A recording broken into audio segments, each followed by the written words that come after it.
For you British people, this is a station en route from Kimberley to Bloemfontein, which is in the Northern Cape. And this station was called Paardeberg, where horses were kept, or a Dutch name for horses. And it is here not far from us, about 8 kilometers, where a Boer force, the Boers, my people, fought against your British Empire. An empire of 15,000 soldiers. Sadly, we call him a traitor, General Piet Cronje, because one of our Boer generals, General de Wet, wasn't far from here. And if Piet Cronje just held out a couple of hours or a day or so, it would have been a different story in the Anglo-Boer War. They would have killed this British Empire like flies. But the sad thing is, this Boer traitor, General Piet Cronje, surrendered. So 60 kilometer aan die kant Kimberley lê soos baie van ons stasies vandag in Suid-Afrika heeltemal verwoes of vergete. En hierdie stasie vir my en vir u wat deel is van die boerevolk het 'n geweldige groot betekenis. En dit is eintlik snaaks dat hier nie 'n monument opgerig is. Want op hierdie stasie, Modderrivierstasie, waar ons nou staan en ek kyk soos wat die kraai vlieg, sê maar so suidoos van my af, soos wat ek nou wys, was Paardeberg gewees, waar daar 'n groot veldslag plaasgevind het in 1900. En die uiteinde van daai veldslag was gewees, daar was 'n boeregeneraal met die naam van Piet Cronje, en Piet het daar 'n mag gehad van ongeveer 4.500 man teen 'n Britse mag van ongeveer 15.000, waarmee hulle vir 3 dae aan mekaar geveg het. En die uiteinde is dat generaal Piet Cronje toe handdoek ingegooi het.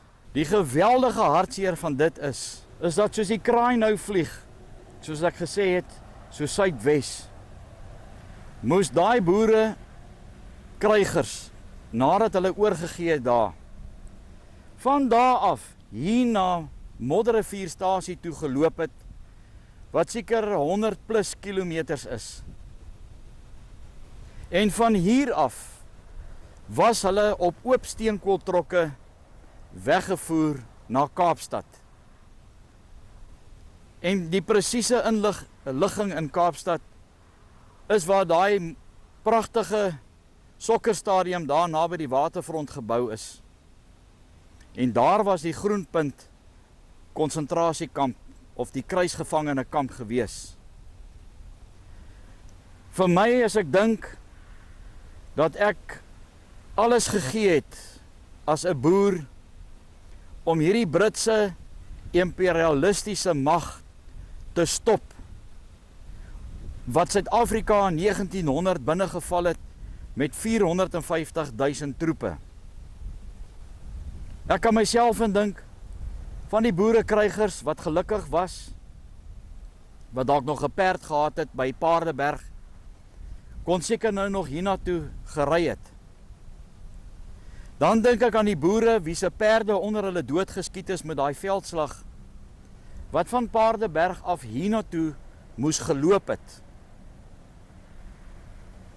Het ons al ooit daaraan gedink, aan daardie boerekrygers wat dalk daar gewond was, wat op pad van Paardeberg af hiernatoe, in hierdie veld, hier in die Noord-Kaap, hier waar het party daar so om en by 45 grade draai in die somer, dat baie van hulle langs die pad dalk gesterf het, en dat hulle vergete grafte van hier af tot daar aan die kant by Paardeberg, hier in die vlaktes in die Noord-Kaap lê. Want wat sou jy gemaak het met daai persoon wat dood gegaan het. Jy kon hom nie saamgebring het nie. So hy was daar langs die pad, was hy begrawe gewees. Ja, en vandag, ons is nou so in middel September, kan jy nou al redelik voel dat die grade begin styg. Ek hoor vanoggend by iemand dat dit gister so 32 grade was. Nou moet jy weet, in Februarie toe die geveg daar plaasgevind het, die verskriklike hitte, hulle was vir 3 dae daarso basies vasgekeer teen die Britse magte van 15.000, bitter min geslaap, omtrent niks gehad om te eet.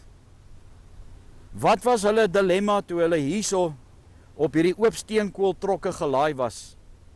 En van hier af kan jy vir jouself indink met die primitiewe lokomotiewe van daardie jare. Kaapstad toe. En vandag met 'n moderne trein vanaf Johannesburg na Kaapstad toe, is dit amper 'n dag en 'n half wat jy ry. Miskien het die trein dalk 2 weke gevat. Want daai lokomotiewe moes steenkool en water gevat het. Hoeveel van die boere op daai oop steenkooltrokke het dalk op pad gesterf? En sommer daar langs die kant waar hulle water of steenkool gevat het, is hulle ook maar daar in die veld begrawe. Wanneer u weer hier verby Kimberley op pad De Aar toe ry, en u sien daai bordjie langs die pad wat staan Modderrivier, dan kan u vandag, of dan moet u net vir 'n rukkie stil staan om te dink, nee, dat die boerekrygers 4065 wat oorgegee het by Paardeberg, hier in die Noord-Kaap op die trein gelaai was, en van hier af was hulle weggeneem Groenpunt Stadion in Kaapstad, en daar is hulle op die skip gelaai, en van die skip af St Helena toe, nog 2700 myl, of 2700 kilometer, op die uiteinde 6000 boerekruisgevangenes, wat op St Helena aangehou was, en saam met hulle 400 kinders onder 15 jaar. Miskien is daar dalk 'n boeregemeenskap in hierdie omgewing wat dalk hierso net vir ons 'n monument kan kom opsit. Want dit was hulle laaste keer gewees dat hulle trein gery het. Dit was die laaste keer dat hulle op 'n skip gery het. Die laaste keer dat hulle by 'n eiland aangekom het. Die laaste keer toe hulle vrou en hulle kinders by hulle plase gegroet het. Onthou net, hierdie boerekrygers het van die hele land af bymekaar gekom om hierso te veg, hier by Modderrivierstasie. Those boers, 4,000 of them, had to walk from here to Modderrivier or Modder River Station. And from there they were loaded onto open steel coaches and transported to Cape Town to a prisoner of war camp called Groenpunt, Greenpoint. And from there they were taken by ships down to St Helena, which is still today a British island. Over 6,000 of my Boer people were captured on that St Helena island. And you know what I called barbarism? With those 6,000 Boers, the British soldiers captured 400 children, Boer boys, under the age of 15 years. When is a war not a war? When it's made by barbarism. And that is what I say, the barbaric ways that the British Empire, what they did to the Boer people, will never be forgotten. Maybe you did not know about this.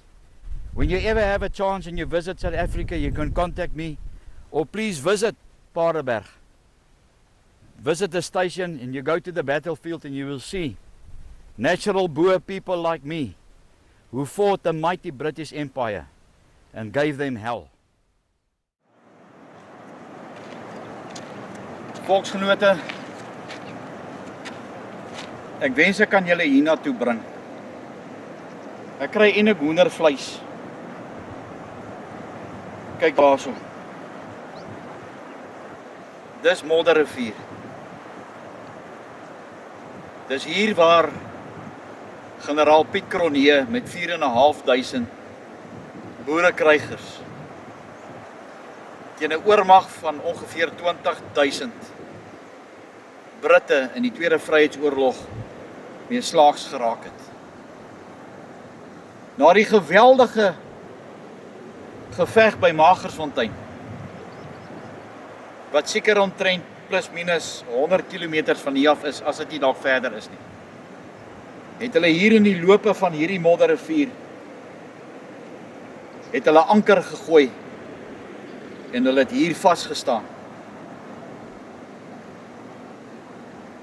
Ek dink generaal De Wet, daai dag moes hy seker so bewoog gewees het, die leier van sy kommando, toe hy gehoor het, nadat Dani Tron 'n ontsnappingsroete uitgewerk het, hy het deur die Engelse linies gegaan om te help om hierdie vasgekeerde generaal Piet Cronje en sy boerekrygers te red. En in hierdie walle het hulle skanse gemaak, ek glo hulle tonnels gemaak met die oormag.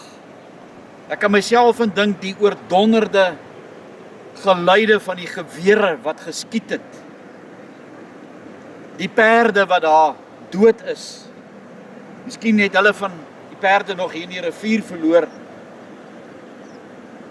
Dis nou in Mei maand 2022. En soos julle kan sien, glo ek dat daar kere is dat hierdie rivier ook nogal kwaai kan afkom. Ek wens ek kan julle hiernatoe bring, dat julle net hierdie gevoel kan kry. Dit is net 'n belewenis om hierso te wees. This is Modderrivier. About 60 kilometers from Kimberley, and from here about 120 kilometers to Magersfontein, where this huge battle took place in February. I cannot explain to you, just to stand here, to think my people, the Boer folk, stood their stand against the British enemy, which was 20,000 men strong, with Roberts at command. It gives me actually cold shivers just to stand here and to think of my people. They would have never wanted to fight. We are God-fearing people. We wanted to live in peace.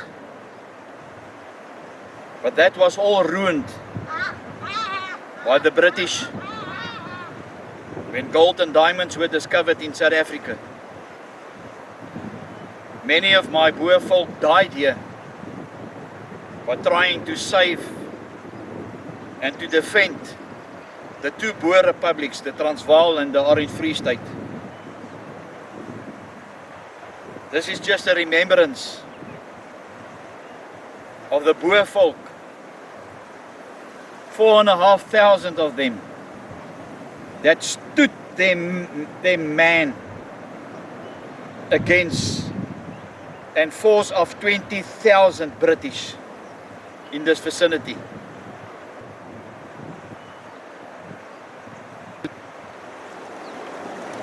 What a river.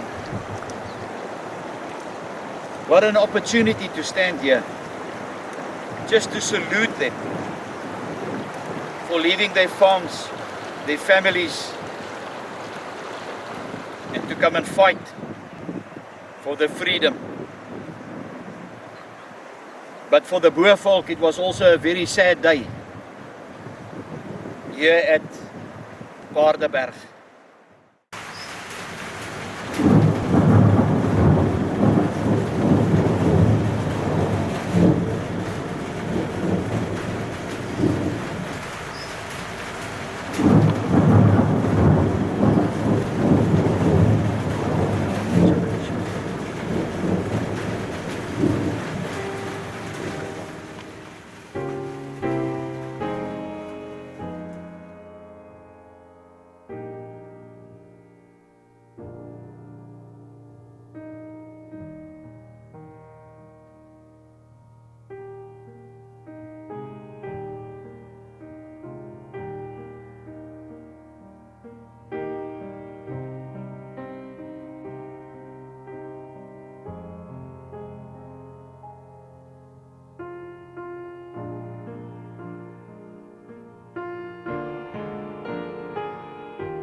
Eerbiedinge hulde aan die burgers wat gedurende die slag van Paardeberg 18 tot 27 Februarie 1900 hier gesneuwel het en hier begrawe is.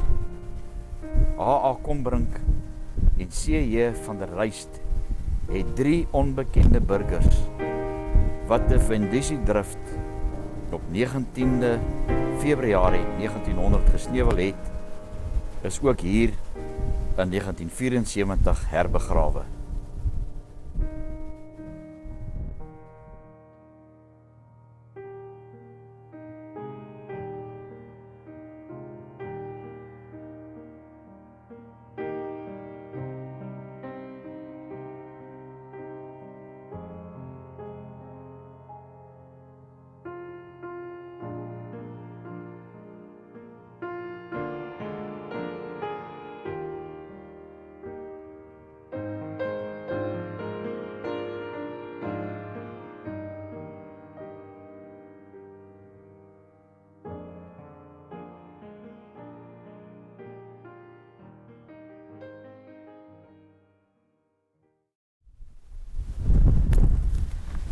My Sarie Maree woon so ver van my af. Ek hoop om haar weer te sien. Sy het in die wijk van die Modderrivier gewoon, nog voor die oorlog het begin. O, bring my terug na die ou Transvaal, daar waar my Sarie woon, daaronder by die groenbome van die Modderrivier, daar woon my Sarie Maree. Seker een van die mees bekendste liedjies wat ook in die tydperk van die Anglo-Boereoorlog gesing is. My Sarie Maree. Die ander ene was, ek hoop dat dit 'n bietjie 'n emosie by u sal bring met hierdie pragtige musiek waar daar oor die 60.000 boereplase afgebrand was. Daai baie bekende liedjie, O Boereplaas. Ons staan vandag hierso so middel September 2020 waar die slag van Paardeberg plaasgevind het. Seker so 500 tree van my af, loop die Modderrivier. Nou daar's heelwat om te onthou van Paardeberg. Ek gaan maar net so kort samevatting vat wat hierso plaasgevind het. Die geveg het plaasgevind op 17 Februarie tot 27 Februarie 1900. Generaal de Wet was nie ver van hier af nie. Hy het van Koffiefontein afgekom en op daai tydstip was hy 45 jaar oud.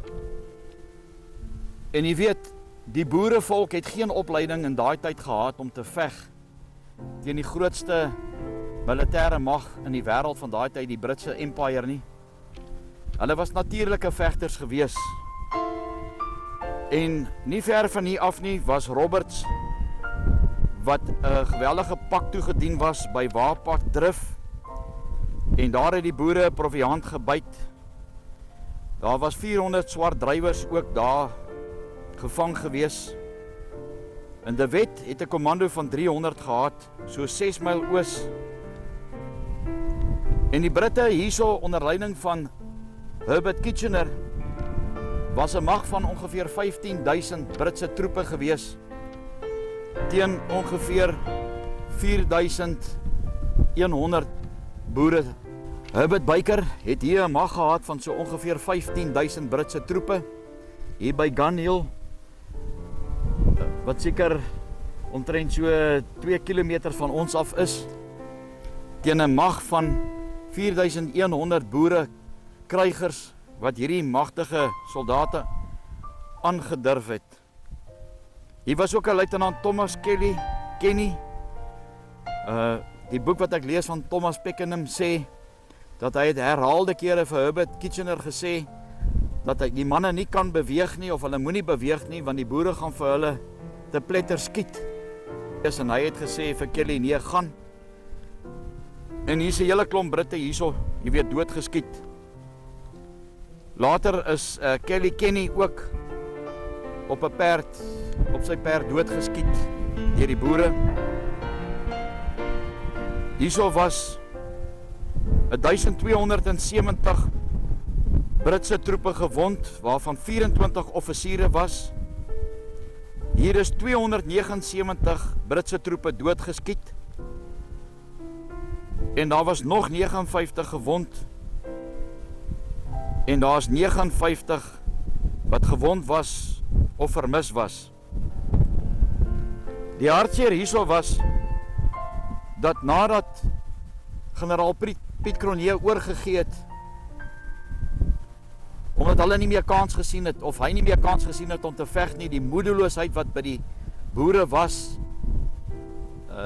die min kos wat hulle gehad het, die kanonvuur van die Britte op hierdie boere, stellings hier onder in die rivier en die wal, het hulle sulke loopgrawe gehad, of sulke grotte seker waar hulle weggekruip het. En die hartseer van dit is, dat die handjievol boere so opgestaan het teen hierdie Britse mag, en hulle nie geskroom het om hulle te veg nie. Ek wil net vir julle lees hoeveel Britse regimente was daar wat geveg het teen hierdie boerevolk van ons.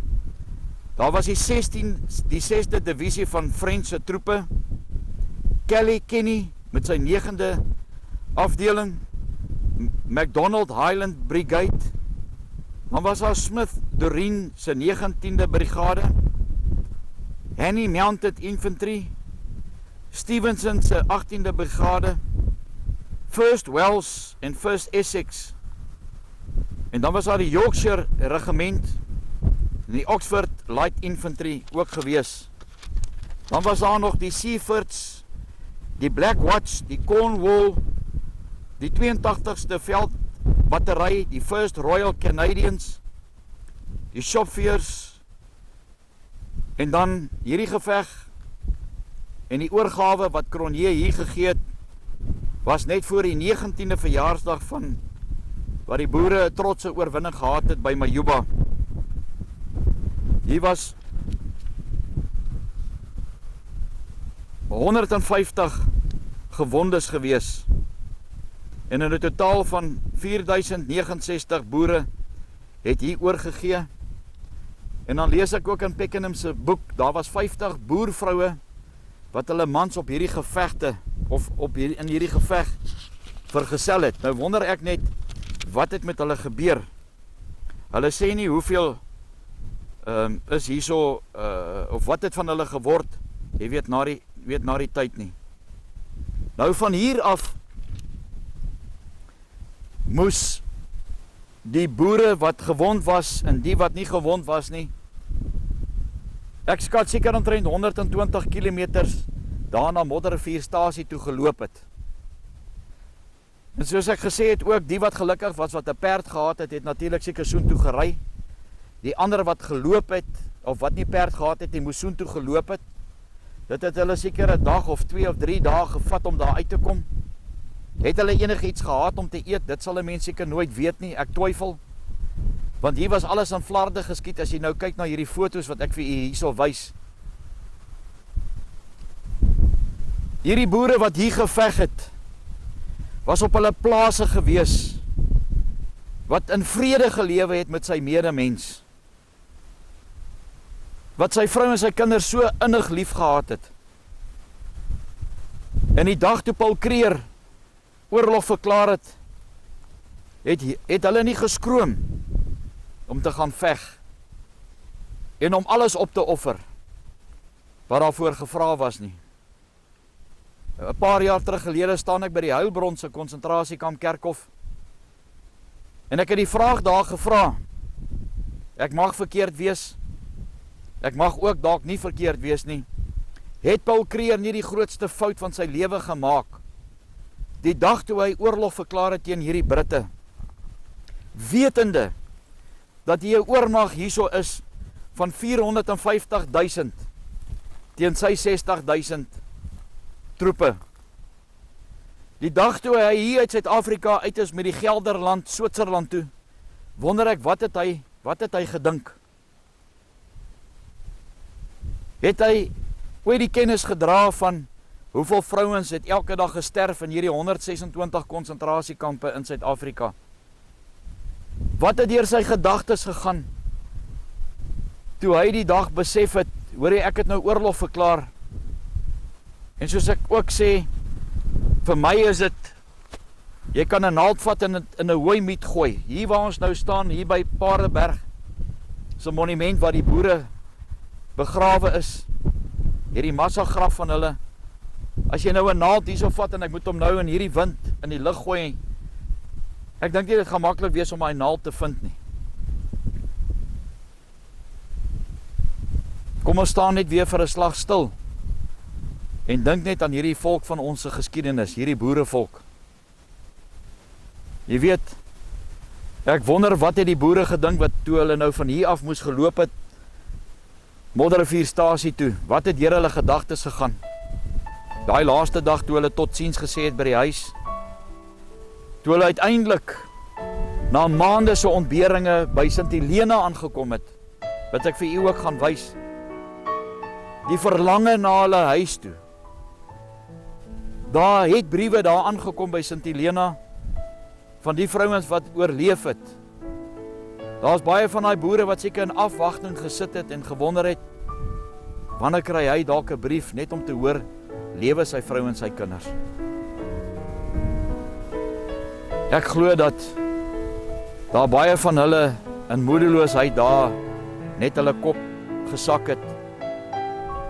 Onder ons boerevolk staan hy bekend as 'n boereverraaier. En daar die boere onder mekaar gesê, die rede hoekom hulle die Tweede Vryheidsoorlog verloor het, is omdat hulle die geloftes wat ons oupas gemaak het by Bloedrivier verloon het en dit nie eerbiedig het nie. Jy weet, ek het al 'n paar keer 'n beroep gedoen op mense om te sê, ons moet 'n nuwe gelofte stig. Die eerste ding wat jy kry is, ons kan nie eers die Bloedrivier gelofte onderhou nie. Hoe wil jy nou nog 'n nuwe gelofte met God maak? Het jy geweet, na die Tweede Vryheidsoorlog was daar nog nooit weer 'n verbond met God gesluit nie? Is dit nie tyd dat ons moet op ons knieë gaan, veral in die omstandighede wat ons nou in Suid-Afrika beleef in 2020, die geweldige moorde op ons mense, die moorde op die plaasboere.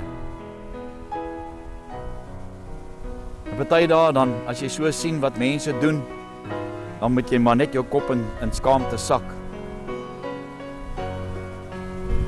Ja, dit is verskriklik wat hier gebeur het.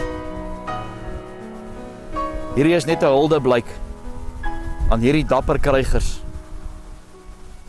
Ek dink na die oorlog toe hulle teruggekom het na Kaapstad toe, was daar nie vervoer vir hulle gewees of geld vir hulle gegee. Hulle moes op hulle eie stoom, moes hulle weer die binneland ingekom het. As ek nou dink waar ons was by Standerton, en jy gaan nou af en jy dink, waar is Pietersburg, waar is Oos-London, Port Elizabeth, as jy hier na die Noord-Kaapse kant toe gaan, Mafeking, daai gedeeltes waar die eerste konsentrasiekamp gestig is, dan moet ek net sê dat ek staan in eerbied vandag.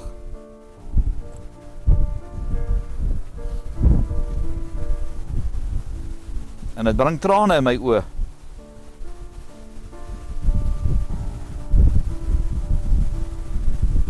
En ek wil net vir hulle dankie sê. Ek wil ook maar my kop in skaamte sak. Omdat ek so laat in my lewe begin het om hierdie goed vir u te vervulling en die absolute waarheid vir u te vertel. Hierdie dapper boerevolk. En ek wil vandag sê, ek wil nooit weer 'n Afrikaner wees nie. Want die Afrikaners het ons verraai in hierdie land. Jy weet wie dit is. Hierdie is 'n huldeblyk aan hierdie boere en aan hierdie vrouens en kinders. Ek wil ook dankie sê vir my vriend Ludwig Meiberg, en as baie van julle wat die liefde van die boerevolk op hulle hart dra.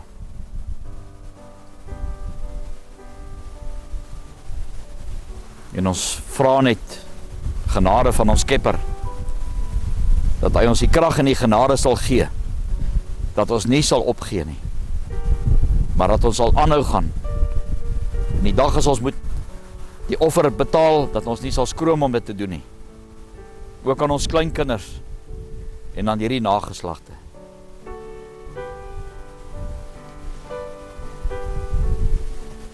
Jo.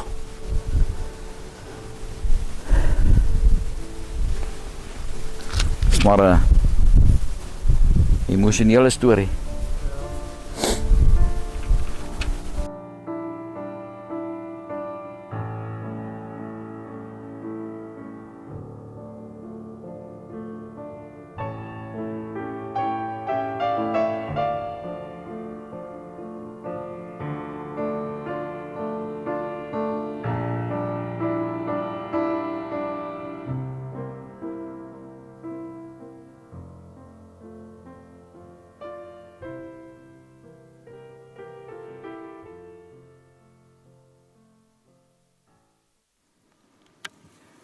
Die dag toe neef Gert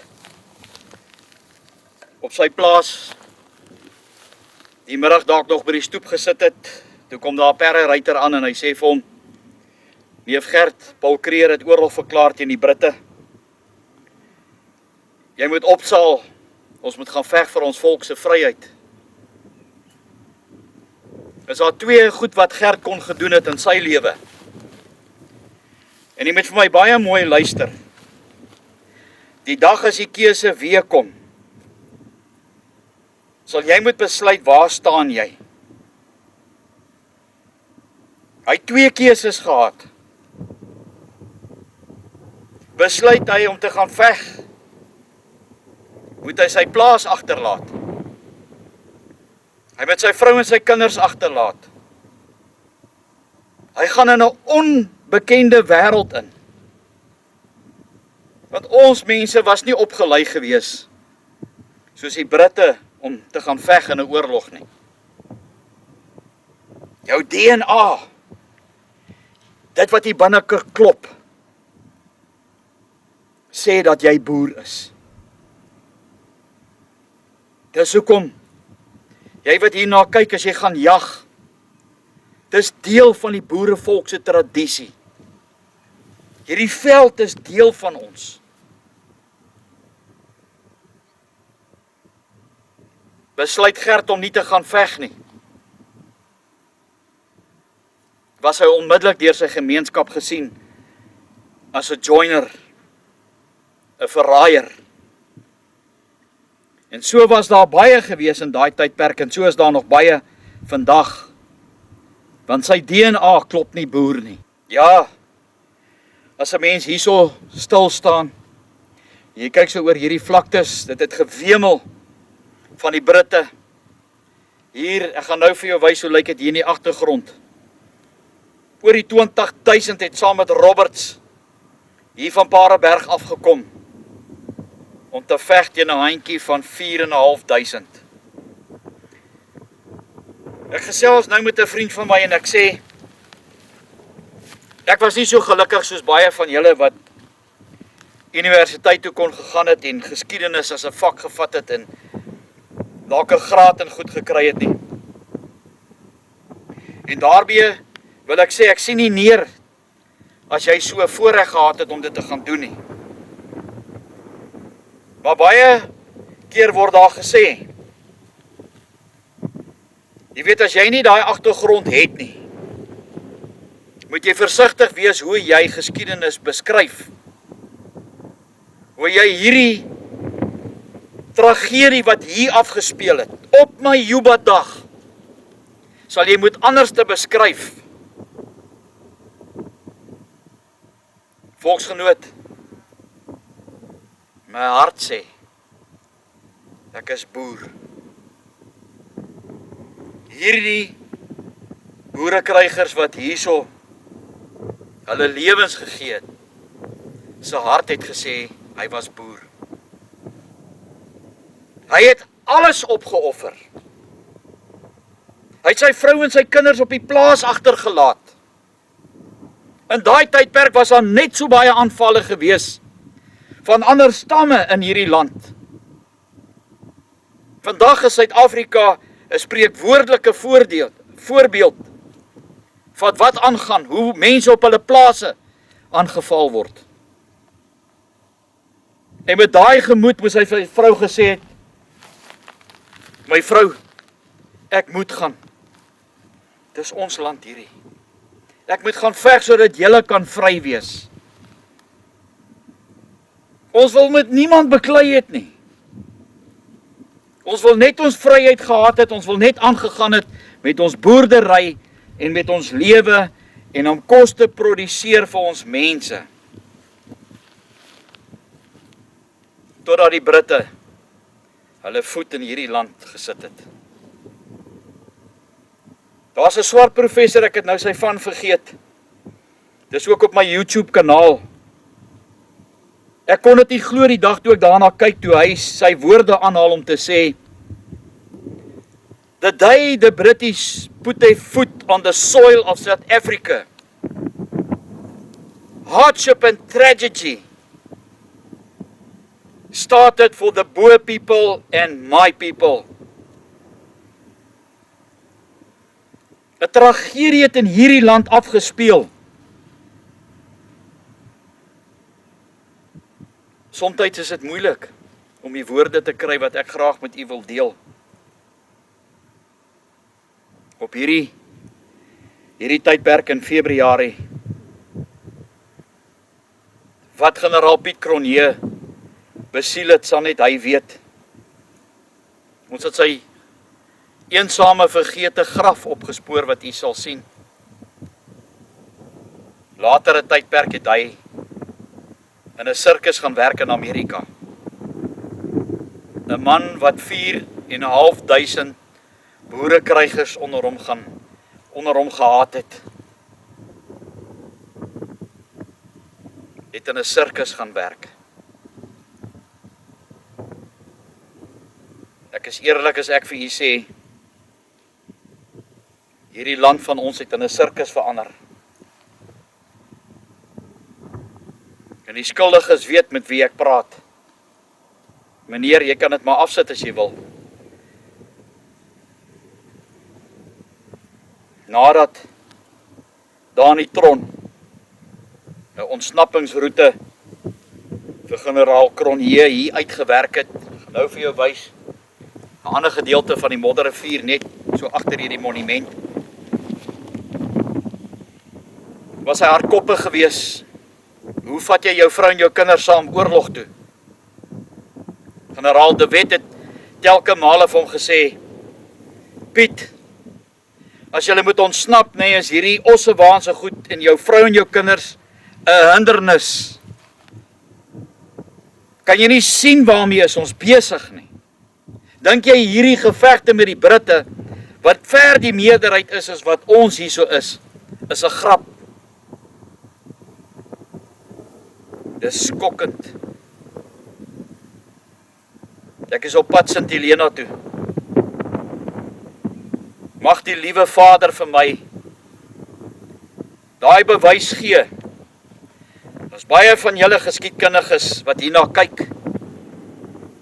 Ek het ook 'n paar vriende wat sê, ek moet weer mooi daaroor dink om generaal Piet Cronje 'n verraaier te noem.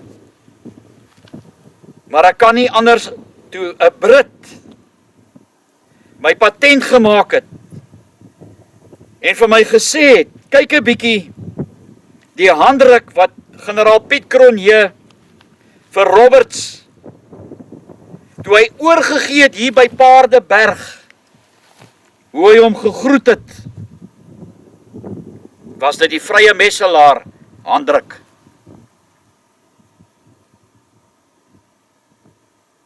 Ek was geskok toe hierdie Brit my patent maak en ek en jy sien hierdie mense. Ja, ons het almal foute. Dit is so, maar ons sien hulle as helde van die boerevolk. Toe hy my patent gemaak het om te sê, daar by Sint Helena is daar 2 Vrye Messelaar losies. En in daai losies het van die 6000 boere kruisgevangenes wat daar was van hulle deel gewees van die vrye messelaars, of beter bekend as die Freemasons.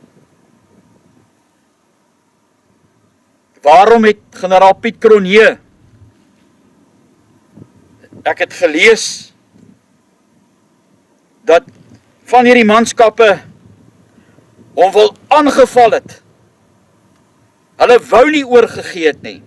Want die Britte wat hier by Paardeberg was so te sê klaar. Hulle het nie meer water gehad nie. Hulle kon nie onder by Modderrivier uitgekom het nie. Hulle was met kos ook gedaan gewees. Generaal De Wet was op pad hiernatoe van Osberg Koppies met 300 man. Hy het gesê, hou net uit. Moenie oorgee nie. Jy weet, so 'n paar jaar gelede toe ek by Parekraal se monument daar in Kreeusdorp gepraat het op Geloftedag, staan ek agter die monument, net voordat ek opgaan om die volksgenote toe te spreek. En ek kyk so na daai klippe wat daar lê. Ek kan nie vir u sê wat gaan deur 'n mens se gemoed nie. Want by Parekraal in Kreeusdorp het daar oor die 8000 boere bymekaar gekom. En hulle het 'n klipstapeling daar gesit. En ek glo in my hart dat hulle 'n gelofte met God gemaak het toe hulle Majuba toe moes gegaan het en daar gaan veg het teen die Britte. Wat het gebeur?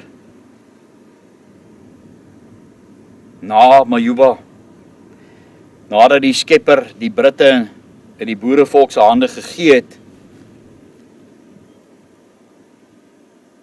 het hulle weer die gelofte verbreek, soos wat baie van ons boerevolksgenote doen met 16 Desember. En toe kom dit by my, dit slaan my soos 'n nat vis. Daar's net 'n paar klippies daar onder die monument. Later het die Britte gekom en hulle daai klippe opgetel en in die Vaalrivier gaan gooi. En toe staan ek en dink en toe kom dit weer by my op. Maar waarom sou hulle dit gedoen het? Volksgenoot, daar is net een antwoord.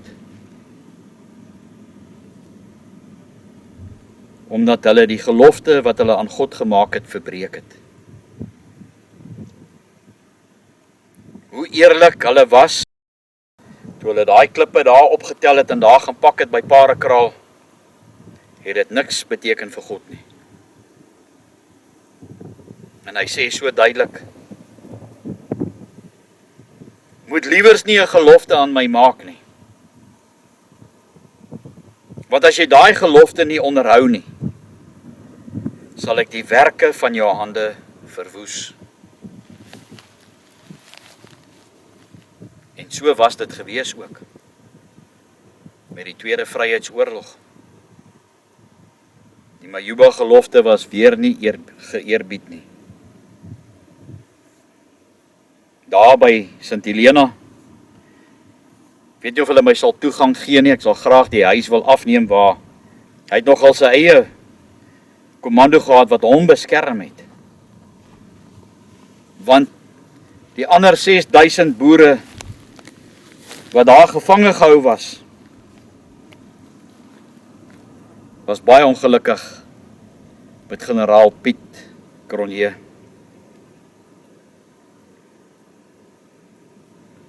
Hier waar ek nou staan, kan jy sien hier's baie boereplase in hierdie omgewing. Die laaste keer toe ek hierso was, waar jy nou inry, was daai pilare sommer plat gestamp. Ek sien iemand het dit darm gaan optel, baie dankie. Maar wragtig, wil jy vir my sê, daar's nie een boer in hierdie omgewing wat hierdie monument net kan skoonmaak nie. Het julle ook julle trots verloor? Gaan dit oor julle geld, jou lekker Land Cruiser wat jy hierso ry? En daarby wil ek sê, baie dankie vir die boer, wie se grond dit is, dat jy dit nog aan die volksgenote wat hierdie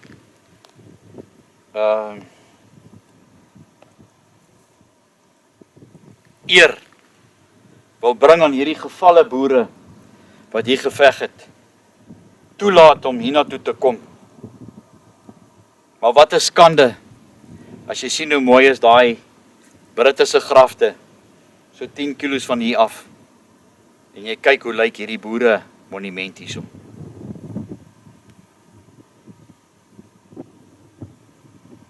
Ja, ek wonder, die dag toe hulle hierso oorgegee het aan die Britte,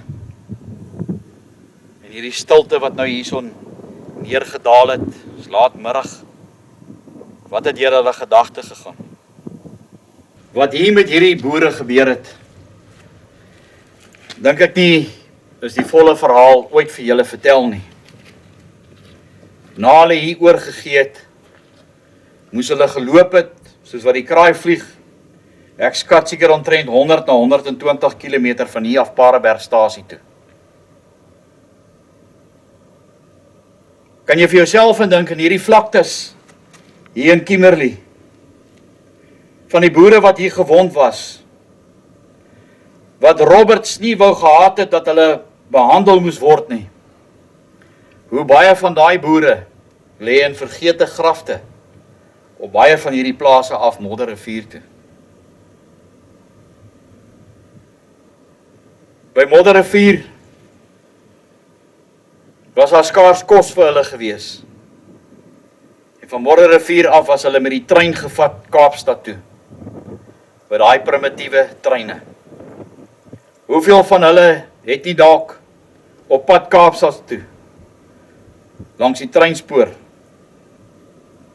Hoeveel van hulle op pad Kaapstad toe, wat dalk gesterf het op daai oop steenkooltrokke, is nie net langs daai spoorlyne begrawe nie.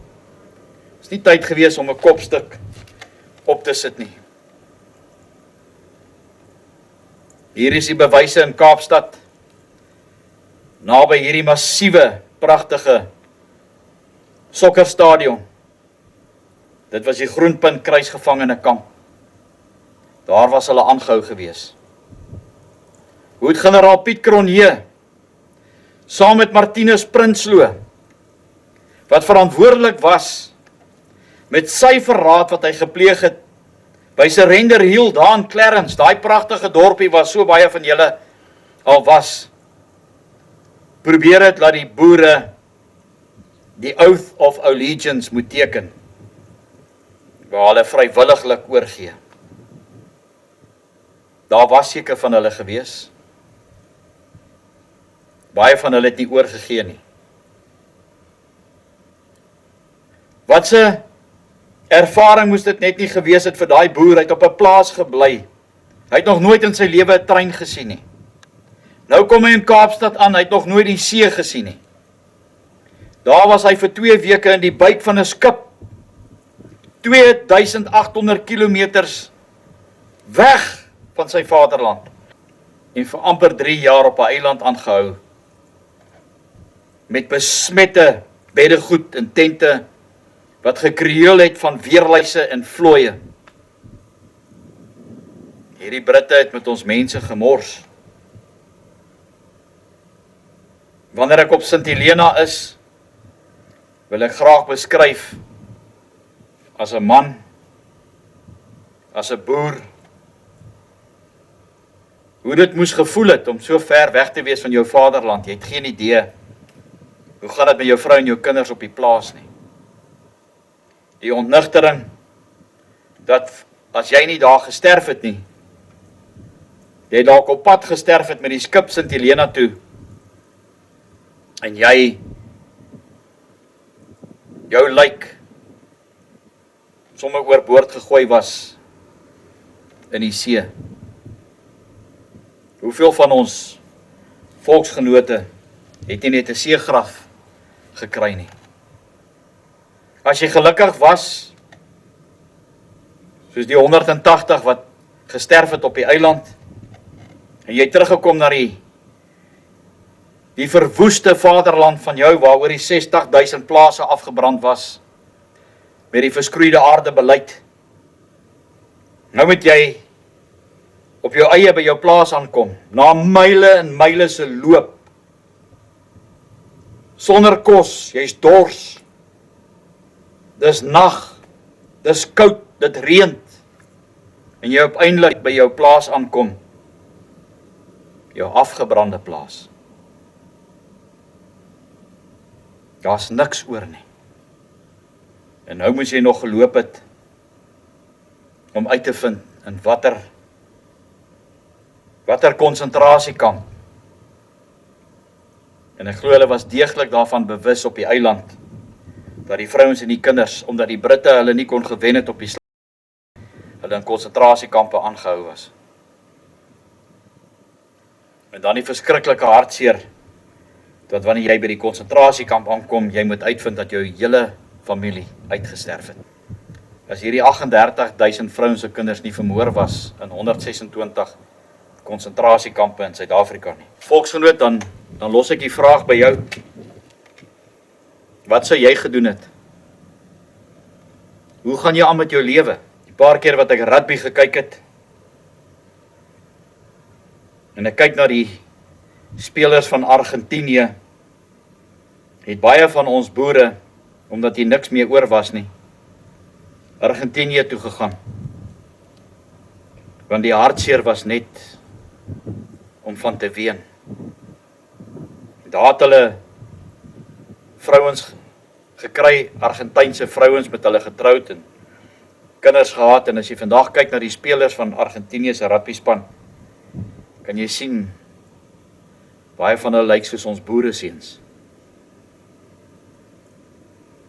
Ja, op hierdie eensame dag hierso by Paardeberg, net met die gras en die wind wat jou hierso groet, die ellende wat hier afgespeel het, en dit nogal op Majuba dag. Na die roemryke oorwinning van Majuba, na die donker gat,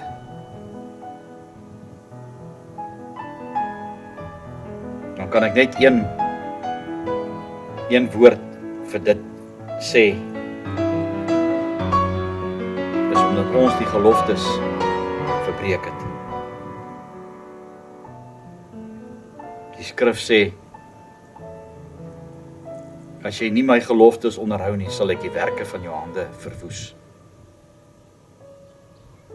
Ek hoop en vertrou dat waar ek hier vandag staan, is nog nie seker wanneer gaan ek Sint Helena toe nie, dat ek daai antwoorde daar kan gaan haal, dat ek vir julle kan wys, en ek hoop, ek het net 'n gevoel, ek gaan reg wees, dat ek 'n paar van hierdie boere leiers, wat verraaiers is, se name gaan opspoor by die Freemasons, daar op Sint Helena. Ja, wat 'n tragedie, ek wil ook net sê, ek weet nie wie het hier skoon gemaak nie. Die laaste keer toe ek hier was, het dit my nogal bossieagtig hier binnekant gelyk. Maar net om hierdie monument. Reg agter hierdie monument sal ek nou vir julle wys. Die boere was eers daar begrawe gewees, en toe latere jare was hulle beendere opgegrou, en hulle is almal hier in hierdie monument begrawe. Al hierdie manskappe wat hier so is. Vra ek baie keer, is dit nie om die bewyse weg te steek van hoeveel grafte as jy hier geloop het, on jy gesien het. Wanneer jy weer hier na Paardeberg se monument toe kom, staan vir 'n oomblik stil om te dink, wat het hierdie manne vir ons vryheid gedoen? Boere, vriende, omtrent seker so, ek skat, tussen 10 en 8 kilometers is ons nou weg van die waterfront in Kaapstad. En in hierdie massiewe groot Wolraad Woltemare Kerkhof lê hierdie eensame grafte van ongeveer 50 boere burgers wat by die Groenpunt boere kruisgevangene kamp aangehou was. Hier vergete, jy kan sien hierso het ook maar die elemente van die natuur ingegrevel of ingewerk. En ook hier word seker niks meer gedoen om hierdie kerkhof in stand te hou nie. Nou hierdie grafte wat hier lê, as jy vir my die teendeel kan bewys dat dit nie so is, dan moet jy asseblief vir my kontak. Ons sal dit regstel. Maar ek glo absoluut niks wat baie liberale Afrikaner boeke oor ons geskiedenis vertel oor die Tweede Vryheidsoorlog. Ek glo dat hierdie 50 burgers wat hierso lê, ek vermoed wat gebeur het is dat in daai tydperk hulle dalk in opstand gekom het in hierdie kruisgevangene kamp hier by Groenpunt in Kaapstad en dat hulle deur die Britte doodgeskiet was en dat hierdie massagraf hier in hierdie Wolraad Woltemare Kerkhof hulle hier begrawe is. En jare daarna is hierdie gedenksteen hierso op hierdie graf van hulle opgerig. Ja, daar moes seker 'n mooi bronsplaat ook daar aan die bokant gelê het. Dit is ook gesteel. Ek dink daar is min kerkhowe in hierdie land van ons wat nie gevandaliseer word of met die koper of gevandaliseer word met die loodletters wat op die grafte opgerig word, sodat jy in jare wat kom nou maar nog kan lees, weet wie lê daar in daai graf. Of enige stukkie metaal wat deesdae nie meer afgesteel word in hierdie kerkhowe en dan verkoop word vir skrootmetaal nie. Maar hier lê hierdie vergete monument van hierdie burgers hier in Kaapstad. Wat is hierdie voorstad se naam? Maitland begraafplaas. Ja, hierdie is die Maitland konsentrasiekamp. Ja, hierdie is die Maitland Kerkhof. En as ek nou vir jou sê, wat 'n groot kerkhof, dan kan jy maar kom kyk. Maar ek het dit erken, of ek het geweet dat die naam eintlik die Wolraad Woltemare, jy weet, kerkhof is. Boere vriende, hier waar ek nou staan, hierdie was die Groenpunt kruisgevangene kamp gewees gedurende die Tweede Vryheidsoorlog. Waar die kameraman nou staan aan die agterkant is die baie bekende V&A waterfront wat so baie populêr is. Nou hierdie is 'n baie somberse verhaal ook wat ek julle nou graag wil vertel. Generaal Piet Cronje wat in bevel was van ongeveer 4.500 boere op kommando, het oorgegee by 'n plekkie met die naam van Paardeberg. En Paardeberg is tussen Kimberley en Bloemfontein. En ek weet, daar is 'n paar van julle wat nie gaan saamstem nie. Maar daar is 'n hele paar bewyse dat generaal Piet Cronje 'n bokryer was, 'n vrye messelaar, of beter in Engels bekend as 'n Freemason. Nou generaal Piet Cronje het saam met sy 4.500 boere wat op kommando was, teen 'n oormag van ongeveer 15.000 Britte onder leiding van Roberts daar slaags geraak. En nou onlangs het ek met skok verneem dat die bewys daar is dat generaal Piet Cronje 'n boereverraaier was. Nou hier waar ons nou staan, is die pragtige stadion wat hulle gebou het so 'n paar jaar terug, die sokkerstadion hier in Kaapstad. Maar ek wil graag vir jou 'n paar foto's wys van hoe het die boerekruisgevangene kamp hier gelyk op Groenpunt. Baie mense ken dit as Greenpoint vandag. Nou die bittere verhaal van die boer wat daar as kruisgevangenes weggevoer was hiernatoe, wil ek graag met julle deel. Die opnames sal julle nou sien. Nou as jy vandag by die Paardeberg monument staan, waar die geveg plaasgevind het, generaal De Wet het hoeveel keer vir Piet Cronje gesê, Piet, dit gaan my verstand te bowe, waarom jy jou hele gesin saamgebring het na die oorlog toe. Die ossewaans waarmee hy gery het baie keer verhoed, dat wanneer hulle dan nou basies moes ontvlug het weg van die Britte af, het dit heeltemal die hele oefening vertraag. Maar Piet Cronje wou nie geluister het nie. Nadat hulle daar oorgegee het by Modderrivier, en hier's 'n paar foto's ook wat julle kan sien hoe lyk dit na die geveg, hoeveel duisende patrone lê daar so op die grond. Het wat die boere op kommando daar moes deurgemaak het, tot uiteindelik dat hulle hier by Groenpunt gearriveer het, is 'n verhaal wat ons nooit moet vergeet nie. Tydens die opname, as jy by Paardebergstasie staan, soos wat die kraai vlieg, is dit ongeveer, ek skat nou maar rofweg, omtrent 120 km na Modderrivierstasie toe.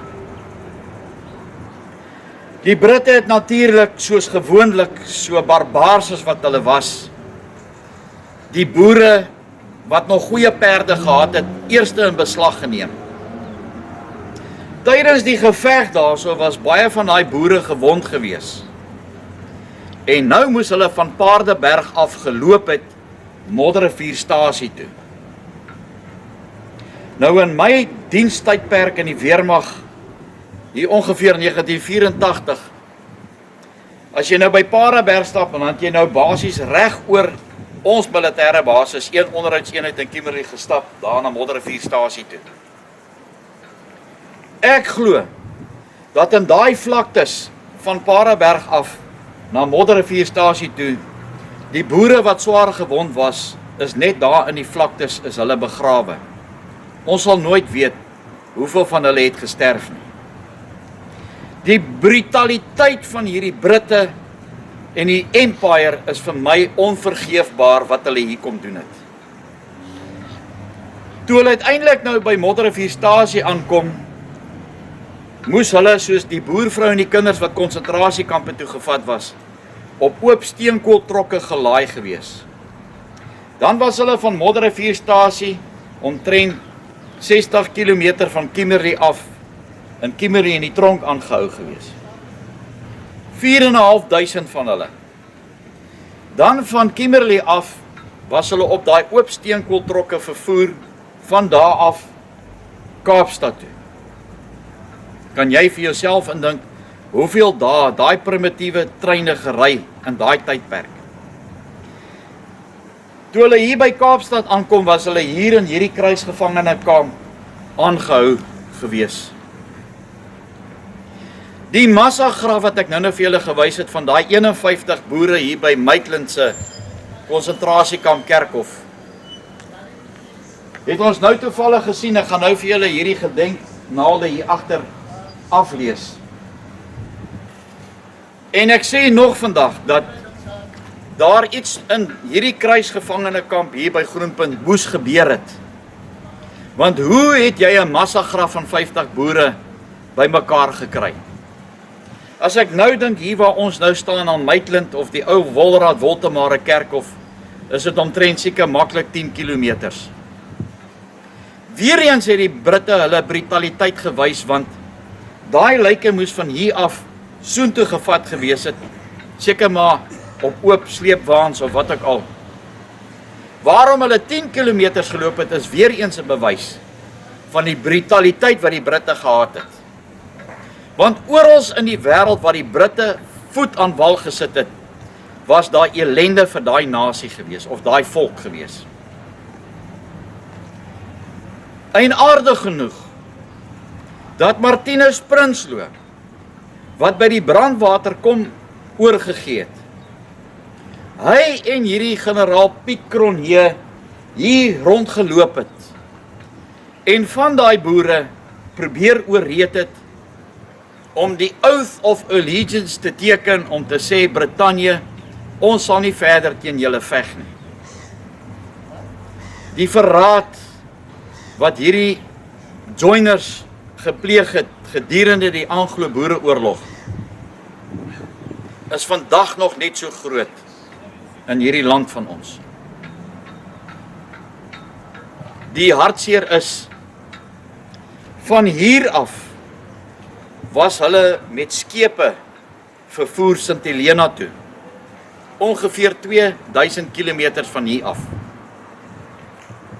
Presies wat met die kruisgevangenes gebeur het op Simonstad, het waarskynlik ook hier gebeur. Vir die eerste keer het daai boer gesien hoe lyk 'n trein.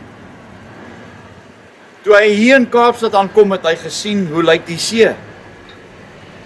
Vir die eerste keer en dalk moontlik die laaste keer was hy op 'n skip gelaai en hy het gesterf op die eiland Sint Helena.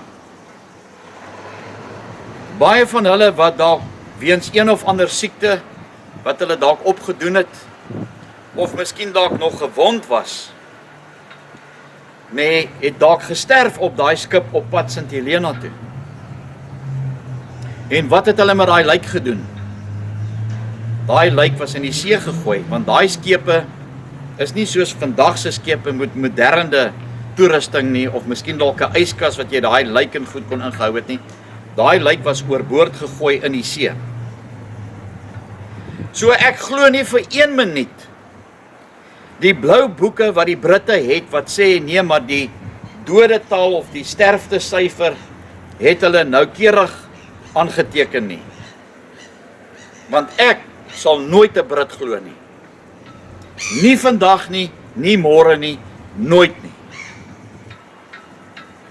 En hier staan ons,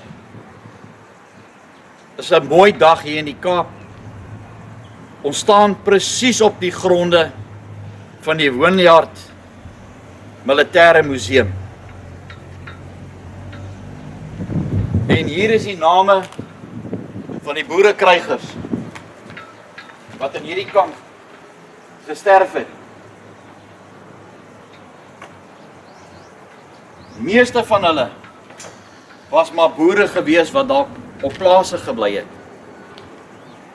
En net soos wat ek in die begin van hierdie verhaal vertel, toe hulle op die plaas gebly het en hulle verwittig was dat Paul Kruger oorlog verklaar het teen die Britte, het hulle 2 keuses gehad.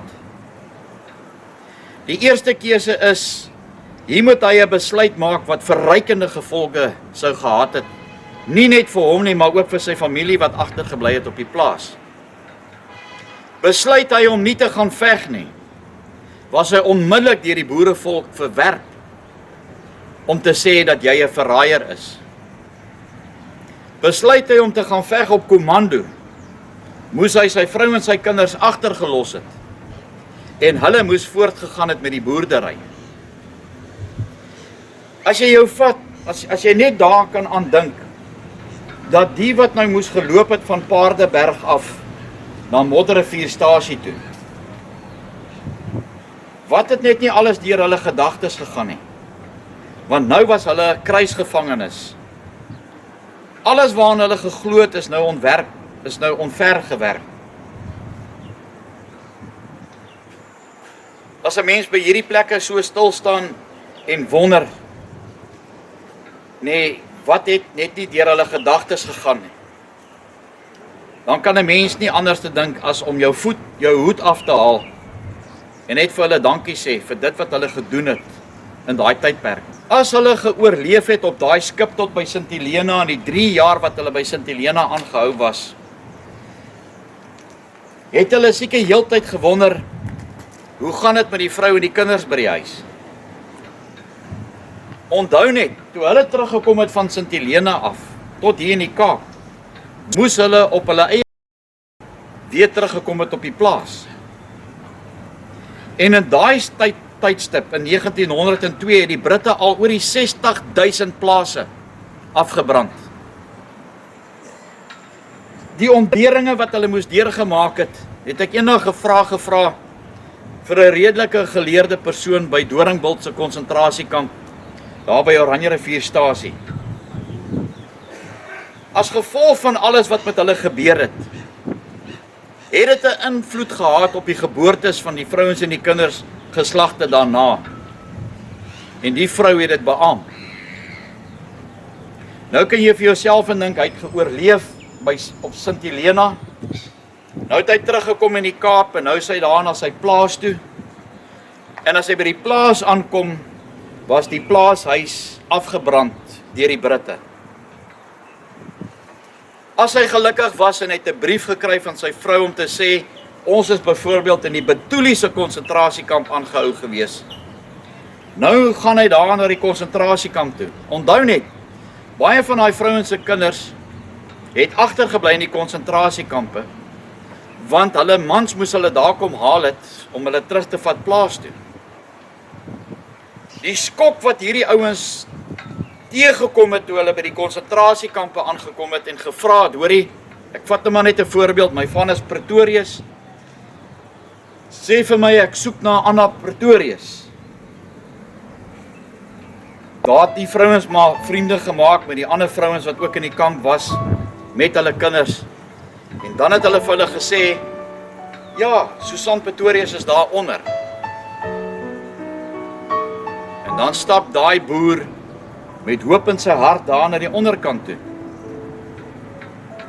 En dan kom hy daar aan die onderkant, dan vra hy rond, maar hoor hierso, waar is Anna Pretorius? Dan was hy vertel gewees, ja, sien jy daai 3de graf daar van onderkant af? Dit is haar graf.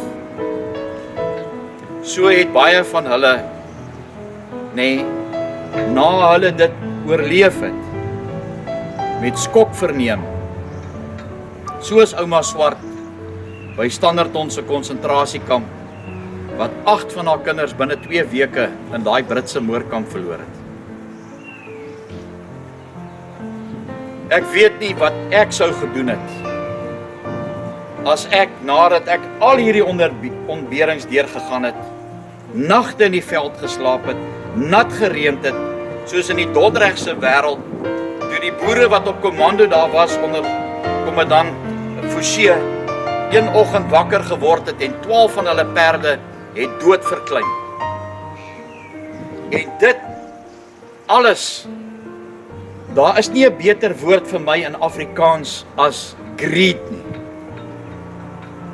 Greed van die Britte toe hulle uitgevind het dat goud en diamante hier beskikbaar was. Het hulle niemand ontsien om dit in die hande te kry. En vandag dra die Britse koningin nog daai groot diamant op haar kop. Die rykdom wat daar in Kimberley uitgehaal was, die rykdom wat daar in Johannesburg uitgehaal was, met die goud, was vir hierdie mense van Suid-Afrika bedoel, nie vir die Britte nie. As jy maar kyk vandag op die effektebeurs, kyk wat is die rand werd teen die Britse pond. As ek het nou die dag gesien, is omtrent vir R1, vir 1 Britse pond moet jy R24 betaal. Wat het van alles geword? Waar is al daai goud en diamante heen? En daarom, as jy ooit eendag besoek aflê hier in Kaapstad, kom maak 'n draai by hierdie Fort Vineyard, net so in die agterkant, ek dink is Beach Road hierdie, né? Kom maak 'n draai. Ek is eintlik verbaas en geskok om nog te sien dat hulle erkenning gee vir die boerekruisgevangene kamp wat hier in Kaapstad is, met die name wat hierso staan. Ja, wat sal 'n mens sê?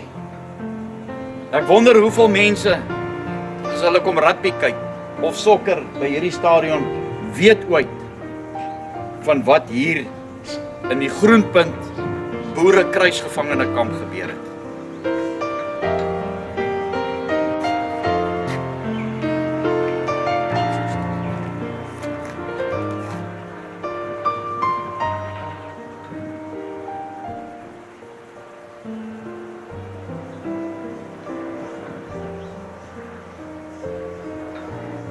Van hierdie name wat hierso is by die ou Wilraad Woltemade Kerkhof ook op daai gedenkmuur of die gedenknaald wat hulle daar gehad het gesit.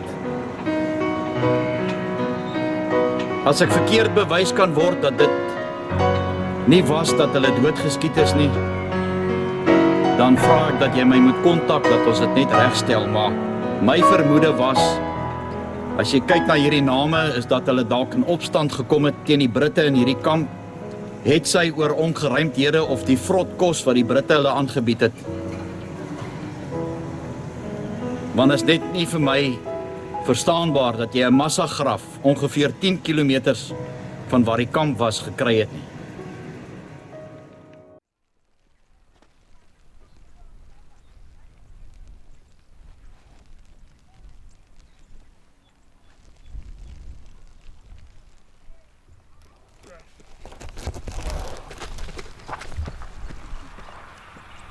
Ek wil nou eens praat oor die halfhartige wyse waarop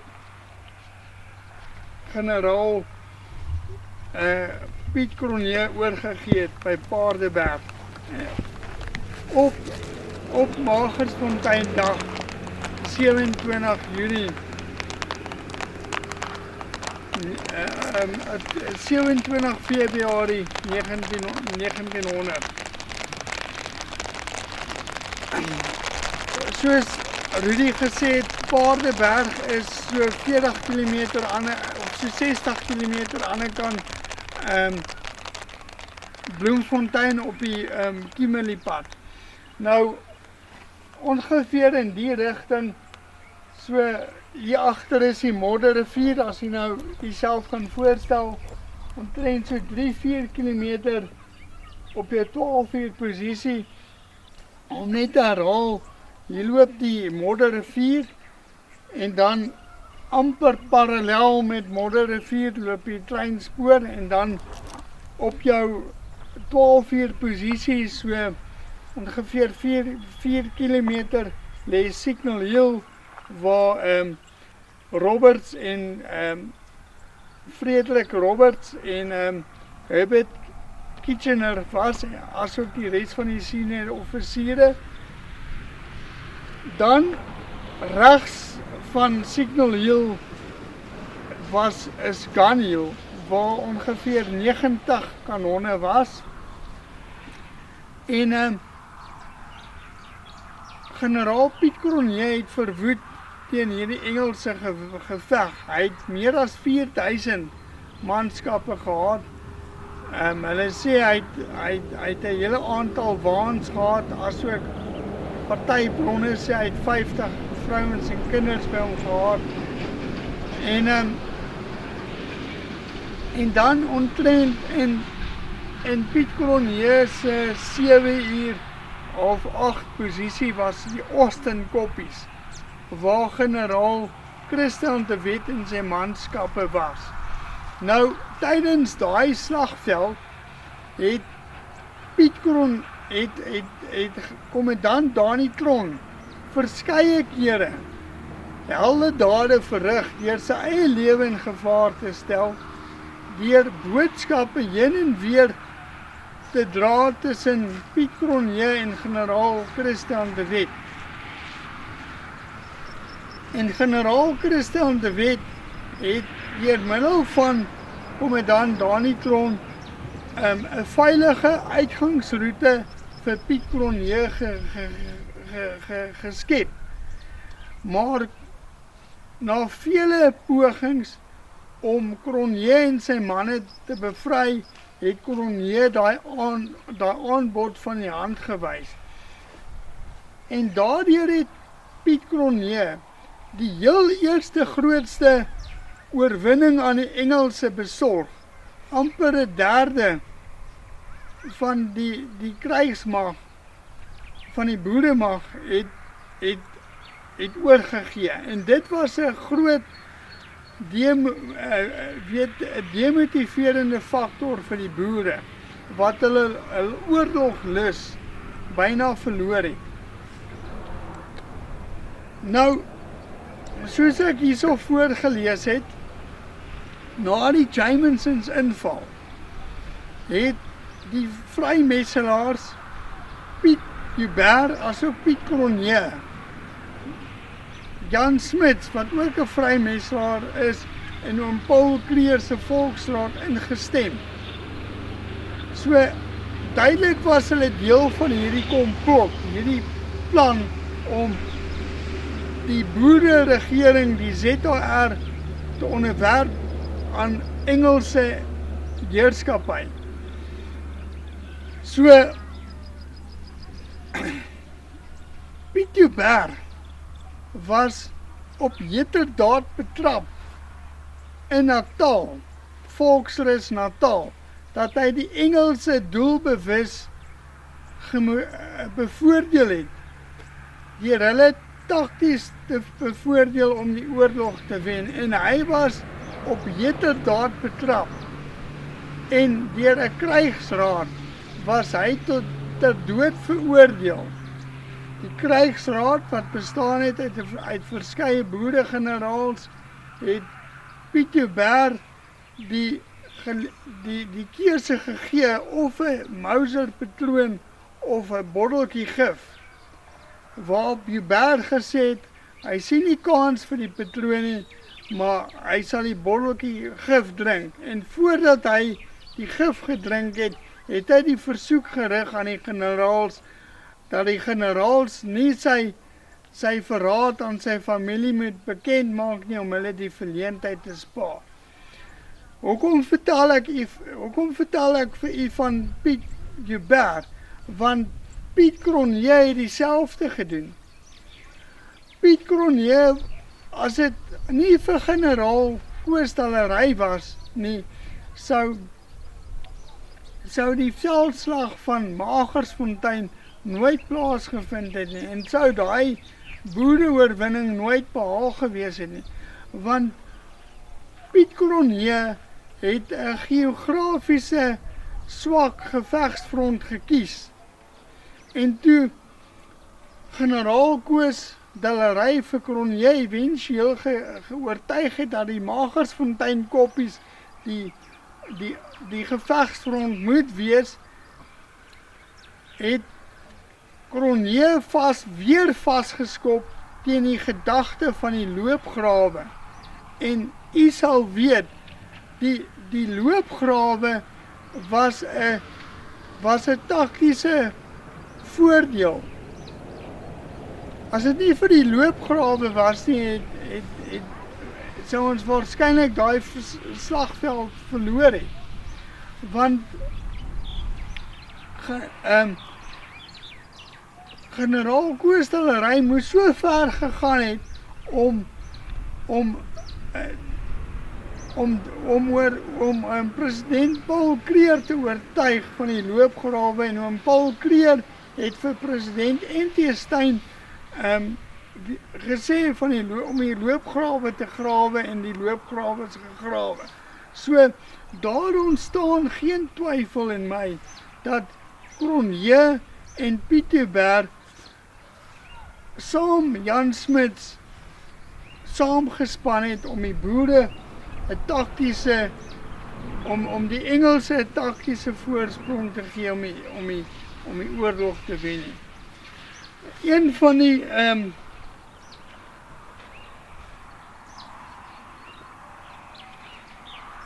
Een van die redes wat Piet Cronje, generaal Piet Cronje aanvoer dat hy oorgegee het, is die feit dat hy uit ammunisie uitgehardloop het, wat nog 'n platante leuen is.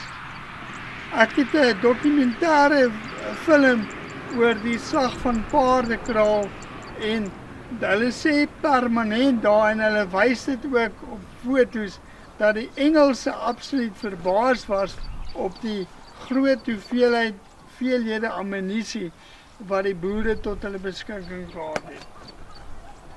In elk geval, dit het toe nou daartoe gelei dat, soos ek vroeër gesê, dat Piet Cronje toe mag oorgegee het, of oorgegee het tot aan Roberts, Frederik Roberts, en hulle, die boere, is van daar af te voet, omtrent 120 km na Modderfonteinstasie toe, waar hulle van daar af per trein na Seepunt of Kaappunt toe vervoer is en van daar af Sint Helena Baai toe.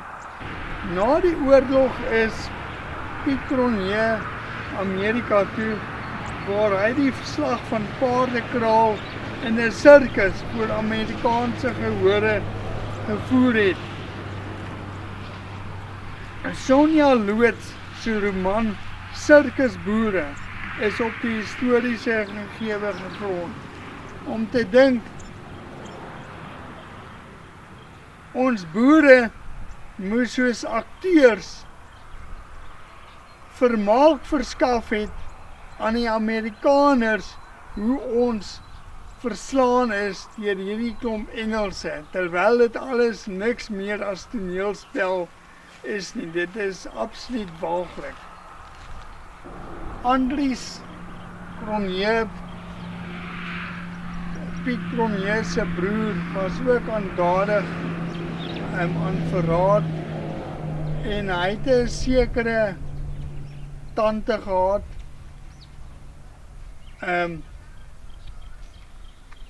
wat voor haar dood Andries Cronje die opdrag gegee het om by 'n ene kerk om vir die boere wat die oorlog oorleef het, om verskoning te vra vir sy verraad wat hy eventueel gedoen het, en die boere het hom onvoorwaardelik vergewe vir sy verraad.